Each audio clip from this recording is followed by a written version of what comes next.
We were trapped inside the cabin during the worst snowstorm I had ever seen in my life. Peter, the eldest of the 3 remaining scouts in my troop, was still nursing his dislocated shoulder and watching Jeff, the young pyromaniac, while he stoked the fire with an absent look in his eye. Mr. Dreshire, my deranged neighbour, was still tied to a chair and humming a tune that sounded vaguely familiar, but I couldn't quite place it for a while. Then I finally realized what it was from Price is Right.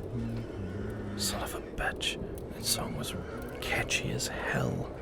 Pretty soon I'd be humming it too. There were also the desperate and incessant scratching, clawing, scraping sounds coming from every door and a few of the windows. It sounded like animals, and the noise was becoming more and more desperate by the minute. Despite how fucked up all of that probably sounds, my main priority at the moment was to tend to Steve, the boy from my scout troop who had just returned from the blizzard that was raging outside. Black clouds were overhead and the trees were being blown sideways from the gusts of the lake. What happened out there, Steve? Where's Greg and Ricky? You said the tool man took them where? I realized I was bombarding him with questions and stopped to let him speak. We were in the tent. Both of us woke up. It was so cold all of a sudden. That was when we heard the screaming. It sounded like it was coming from the lake. We were about to go into the cabins to get you, but we were scared that it was a wolf or something, that they'd get us if we left the tent. He stopped and looked at the front door where the scratching and clawing sounds were the loudest. What the hell is that, Mr. Grupe? What's at the door? I don't know, Steve. And I don't think I want to know. Just keep talking. Let's try to ignore that for now. We're safe in here. I think they could all sense the doubt in my voice because they each looked at me, including Gibson, my loyal dog who was sitting on the floor by my feet. She had been growling low and quietly the whole time, but just then stopped to look at me with her big brown eyes. I stroked her fur reassuringly and urged Steve again to continue. The man. I don't know if was really a man, but he kinda looked like one. He unzipped the tent and came inside and grabbed us up. Just scooped us up with his giant arms. He was so tall. He grabbed us, and no matter how hard we fought, it didn't matter. He just dragged us away through the snow. It was coming down so hard that I could see it covering up our tracks as we got carried away. And I was worried that you wouldn't find us, though I kept track of things like you taught us. I looked for landmarks. Good, son. That's damn good work. I'm so sorry that this happened to you. This is all my fault. I never should have brought us up here. Mr. Dreshire stopped his humming to chuckle quietly to himself. I told you, but you wouldn't listen, he said in a sing-song voice. You could have gotten away if you had just listened. I can't believe I'm saying this, but I actually have to agree with the old guy, Mr. Grupe. You fucked up. You fucked up bad. What's your language, Peter? Keep going, Steve. What happened after that? Where did he take you boys? Where's Greg? Is he still alive?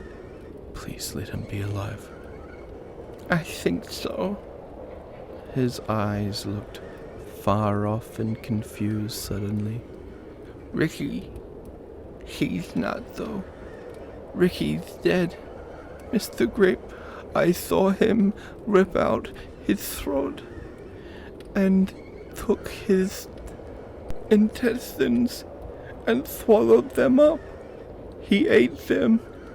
Ate his intestines. Why did he eat them, Mr. Grupe? What the hell is it? It's not a person. Mr. Grupe, it can't be a person. The answer for that I couldn't think of. I didn't know enough about these things. I'd heard of snow monsters and Wendigos, but knew very little about them. Abominable snowmen and creatures born of the frost and cold were a mystery to me, but that seemed like what we were dealing with. Something supernatural, something out of lore and legends lost to time and believed to be a myth. Suddenly the scratching sounds from the windows and doors stopped. I realized what it had reminded me of. The dog when she wanted to come inside from the backyard after a pee on a cold day. There was a loud thud and a bang from the front of the cabin, which shook the whole structure on its foundations. I heard the sound of tearing flesh and blood splashing. The sounds of something being devoured were plainly obvious. The crunching of bone and slurping and gnawing noises were loud and easy to overhear. Something kept trying to get in, not to get us, but to get away from that thing. And it was outside now. It's coming for you next. The beast is just outside. He's always hungry. No matter how much he eats, for it only makes him leaner, taller, and more ravenous. He is ancient and empty inside. Mr. Dressshire was really starting to get on my nerves. How about I throw you out there and see if that scares him off? I half joked. He balked at that, but then quickly flushed his tobacco-stained Joker grin again. You wouldn't dare. The more I thought about it though, the more I realized I had been the one who was wrong. I should have listened to him from the beginning. He had been trying to tell us to leave, but then why had he taken the spark plugs? Why did you sabotage the van and your own car? I thought you wanted us to leave, so let us leave. He looked at me like I was an idiot. I didn't take them, you fool. He did. Just like he took mine. I went out on the lake and saw the man had been murdered by him and ran back to get the hell out of here. But it was already too late for me. He had already put his hex on me by then. I can think halfway straight every so often, but most of the time I've completely lost it. I can see that you think I can't see that, but I'm going to do what he wants me to do. That's why I'm happy you tied me up here. That's why I didn't fight it, because I can hear him whispering to me, whispering in my ear, like he is standing right beside me here. I looked over, and just for a moment I could see a dark and malevolent shadow leaning down beside his ear, just a vague outline of darkness that was quickly gone like a puff of smoke, disappearing into the drafty corner of the cabin. And what does he say to you, Mr. Dressshire? His eyes were wide and frightened as he looked at me. Don't ask me, Mr. Grupe. Ask your boy Stevie over there. I looked over and saw Steve had a blank look in his eyes. The noises from outside had stopped for the time being, and we were left in silence. What does he mean, Steve? Do you have any idea what he's talking about? The 1,000-yard stare didn't go away, but he did shake his head no. But I had a feeling that he knew more than he was saying. I had already taken out the first aid kit and now got to work patching Steve's eye with gauze and sterilizing his wounds with alcohol. He didn't even flinch when I poured it into the gaping cuts in his flesh. I saw there was a large bump and an open wound that looked pretty nasty on the back of his head. That probably accounted for his slurred speech. I dumped a generous amount of rubbing alcohol on that as well. He's gonna need a CAT scan and an MRI when we get home, I bet. Jeff had the fire going steady, and I was afraid to ask him to leave it since it had gotten so cold outside and he clearly had a skill for maintaining it. But I told him to make some sandwiches for everyone since he was the only non-injured member of the group not currently tied to a chair. Peter was instructed to keep the fire going in Jeff's absence, which he groaned and complained about despite the lack of work it would actually entail. After finishing the final bandages on Steve's forehead, I tried to think of how we could rescue my son. Calling the police was out of the question with the storm, and the cell phone had no signal.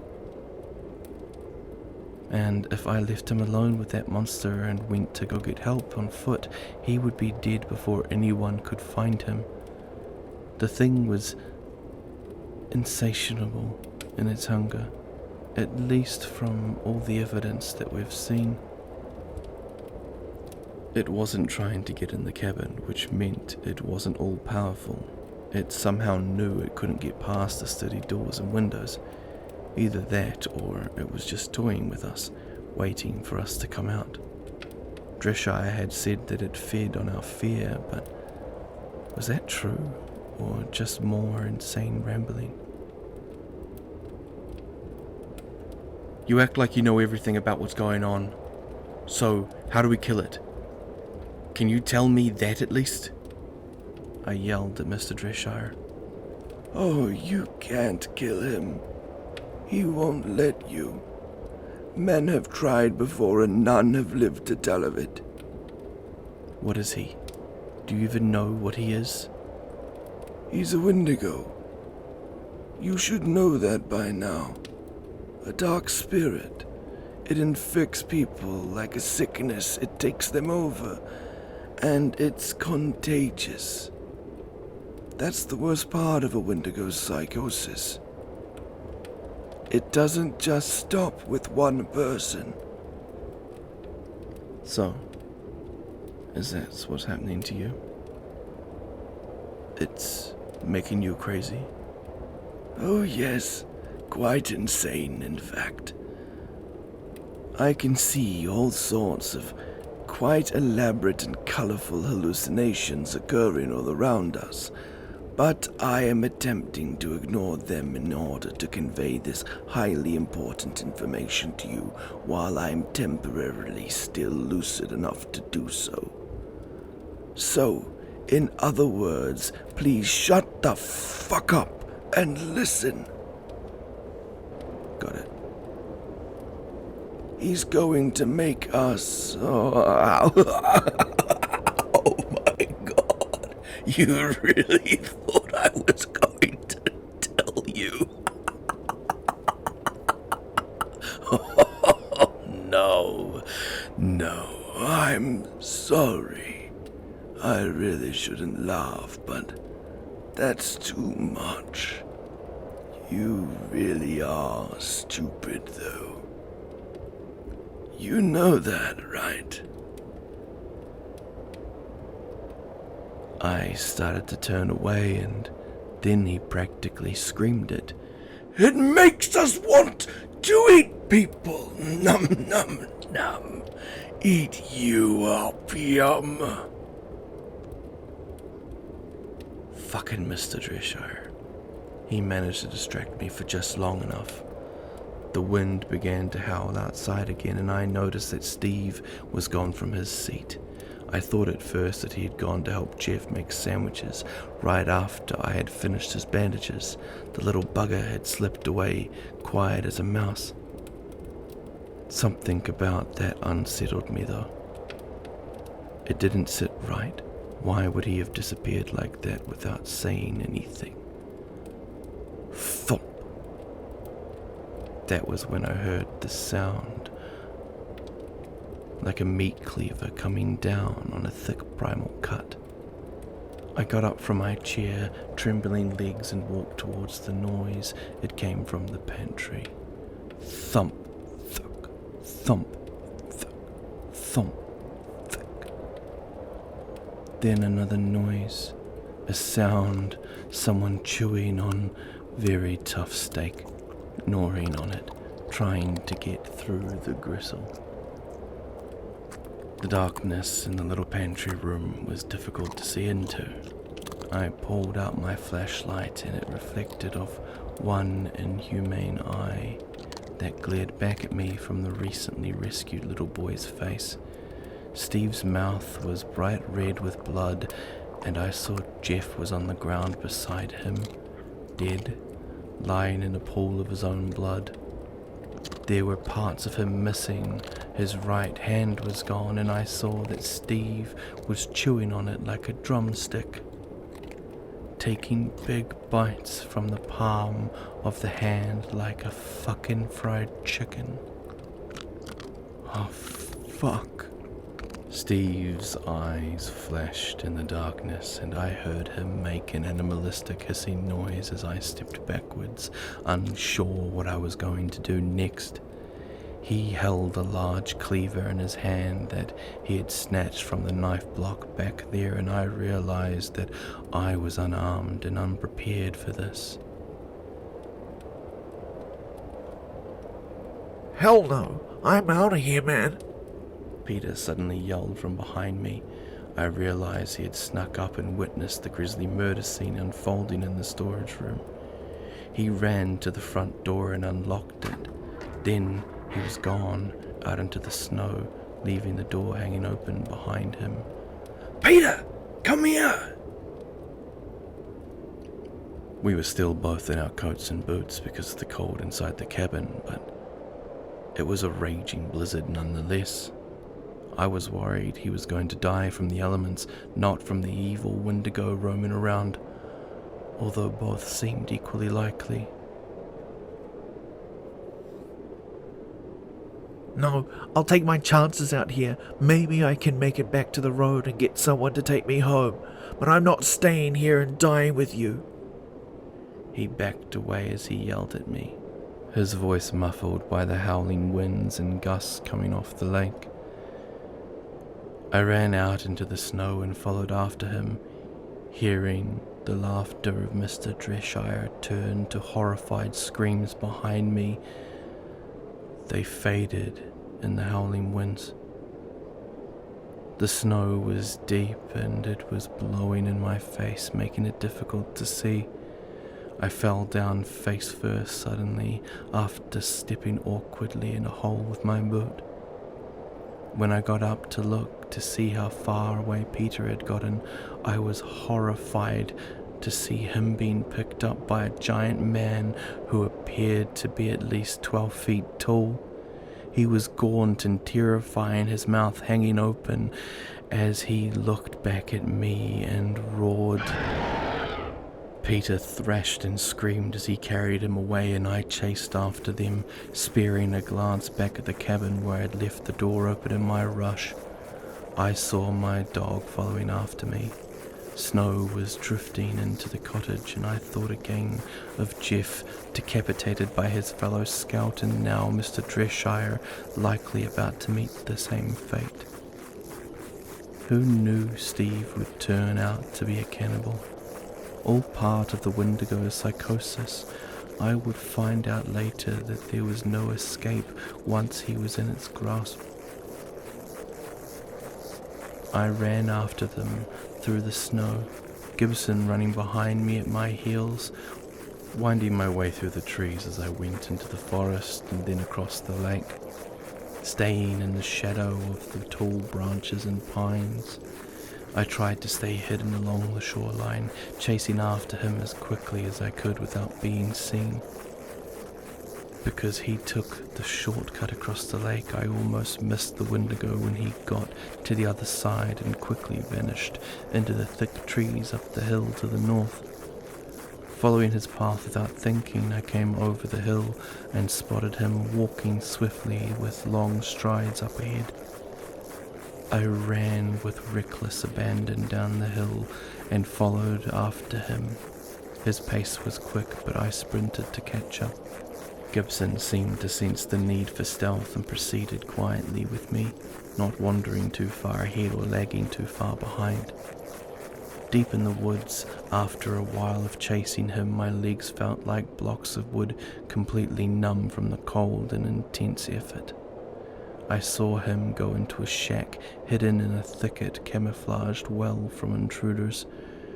If I hadn't seen him enter it, I would have walked right past it.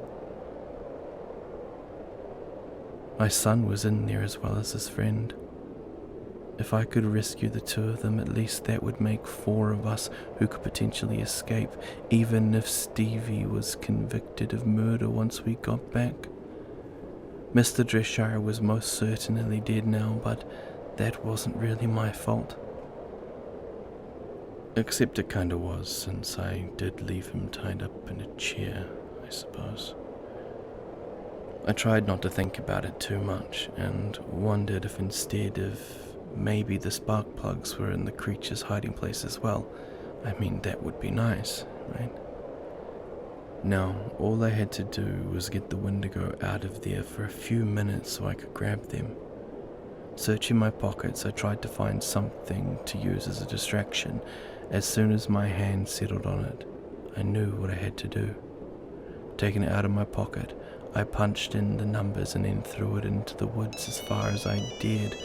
I just hoped it would work. I waited for a few seconds, and then the phone began to ring. Quietly at first, then louder and louder. It was the most obnoxious alarm clock I had ever used, but it worked through the set of earplugs I slept with, so I kept using it. The sound blasted through the forest and caused the Wendigo to run out of his hiding place. Clearly the creature valued privacy above all else, and the alarm clock on my phone was giving away his hiding place. He darted into the trees on his long legs, and I took my chance immediately. I ran into the shack and found Greg and Peter both tied to chairs and gagged. It was a good thing they were both wearing thick winter coats, but regardless, they appeared severely hypothermic, especially Greg. His face was bright red and his eyes were glazed and looked far away into a distance when I picked him up. He made no sound of happiness or surprise at my arrival. Peter was the same. Listless and quiet, without expression of joy or happiness at our potential escape from death. Despite my concern at seeing my son looking this way, I gave him a big hug and was overjoyed to see him. I tried to tell myself that he was just in shock. The spark plugs were sitting on a table in the small shack, and I grabbed them and stuffed them into my pockets. I took the boy's hands and we ran away from there as quickly as we could while my cell phone alarm continued to blare in the woods. I heard a loud crunch and it stopped suddenly. We bolted through the forest until we were far away from there. Even though the boys didn't seem to have much spirit left in them, their desire to escape was obvious. It wasn't until later until I found out why. After we got back to the car, I realized he wasn't chasing us anymore. It was like he had just let us go. I put the spark plugs back in after surveying the bloodbath inside the old cabin. Stevie had surprisingly left Mr. Dreshire unharmed. We found him sitting cross-legged on the floor in the pantry, snacking on pieces of Jeff. The two of them seemed unbothered by the freezing temperature and had not bothered to maintain the fire. They seemed to enjoy the cold. He didn't react when I told him it was time to go home. Gibson jumped happily into the van, wagging her tail, but then whined with disappointment at our lack of progress once she was inside. The spark plugs worked fine and started up no problem, but the van wouldn't move in the snow. I tried and tried, but it wouldn't budge. The blanket of snow was so thick that the van was stuck in it. Despite all efforts to rock it back and forth to gain momentum, the clearance on it wasn't high enough, so there was no chance of us getting out of there without help from someone, unless the snow stopped coming down and melted away considerably.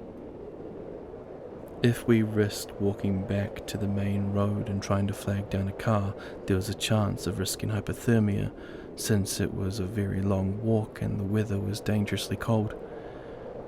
I brought the boys back inside of the cottage, and they didn't even scream at the sight of their dead friend who had been partially dismembered, laying on the pantry floor in a pool of blood. The place smelled coppery like pennies as I shut the door behind me and locked it. It looked like we would be spending the night in the cabin once again. I realized as I saw the sun was going down, and it was suddenly difficult to see inside the cottage. I would need to light the kerosene lamps and get a fire started, but at least now I had my son back. I thought this to myself with little relief. For some reason, although he looked like him, I had my doubts about Greg. Suddenly, this boy was no longer acting like my son. Gibson seemed to notice too. He acted differently to her while they were always best friends. She was growling at him quietly from under the table as he stared off at nothing. There was one other thing I couldn't help but notice. It looked like he had suddenly had a growth spurt overnight.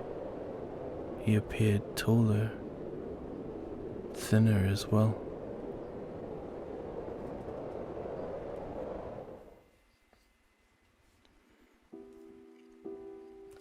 Hello everyone, Grim here.